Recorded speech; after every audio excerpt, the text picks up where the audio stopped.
Hello friends, welcome back to Sweety's kitchen. Happy Janmashtami. तो जन्माष्टमी दिन में श्रीकृष्ण पूजा रे घरे होम यज्ञ हुए। ता सहित खाइबा पई घरे पूरी बुट डाली आलू कखारु वाला तरकारी बना हुए, सुजी खीरी बना हुए। तो से आपण मान सहित आज बुट डाली आलू कखारु वाला तरकारी रेसिपी शेयर करी। तरकारी बनाई मुझे किसी बुट डाली नहीं। बुट डाली को मु आधा घंटा पूर्व बतुरे नहीं कारण ये डाली को सीझापी टी टाइम लगे। तो आपण बुट डाली को आधा घंटा 15 मिनिट पूर्व बतुरे ने। आलू नहीं, कखारु नहीं। आलूर साइज देखंतु मु टिके बड़ साइज काटिकी नहीं। सेम मु कखारुर साइज भी सेमती बड़ टिके काटिकी नहीं कारण बुट डाली सीझापी टिके टाइम लगे। तो कखारु और आलूर साइज जदि मु बड़ न रखी सेटा प्रेशर कुकर रे मोर फिटी जीवो। मु एबे बुट डाली आलू कखारु को सिझेई नेबी। मुझे टोटाल 2 ग्लास पानी ऐड करिची। मुझे किछि लुण ऐड करूची। लुण आपण आपनकर टेस्ट अनुसार नेबे। किछि हल्दी पाउडर ऐड करूची।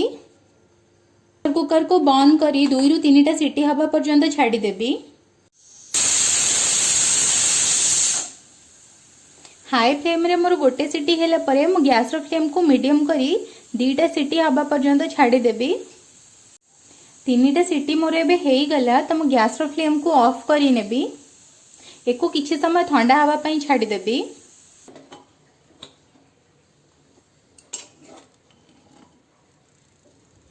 मु एको एबे टिके चेक करी नेबी। देखंतु बुट डाली मोर पूरा परफेक्ट सिझी जाईची। तड़का लगे पई मु एठी किछि रिफाइन ऑयल नउची।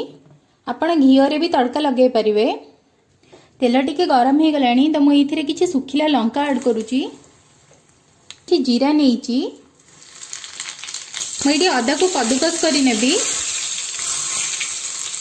मुझे किसी टमाटो ऐड करुची। टमाटो ऊपर मुझे टिके लुण ऐड करुची। मीडियम फ्लेम करिकी टमाटो को टिके स्मूथ हवा पई छाड़ी देबी। चिली पाउडर ऐड करुची। आपण एथिरे चाहिले भी पियाज रसुण ऐड करि परिबे, किंतु आज मु जेहेतु पूजा पई बनाउची तो मु खाली अदा ही यूज करिची। खंदो मोर तड़का एबे बनी गला।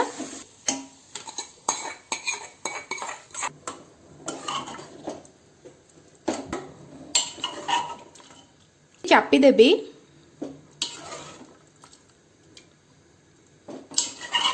देखंतु मोर एबे एटा टिके पानी पानी अछि। बुट डाली को किछि समय रखीदेले बुट डाली बसी जाए। मुझे या ऊपर धनिया पत्र ऐड कर देबी। तरकारी बनी गला। तो मु गैस रो फ्लेम को ऑफ करी नेबी।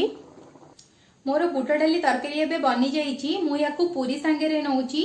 आपण एको भात संगे रे, रोटी संगे रे, पराठा संगे रे भी नै परिबे। या आपण को भलो लागिबो। आपण एको बनांतु, घरे ट्राई कला परे केमती लागिला मते कमेंट करंतु। भलो लागिथिले मो चैनल को लाइक एंड सब्सक्राइब करंतु।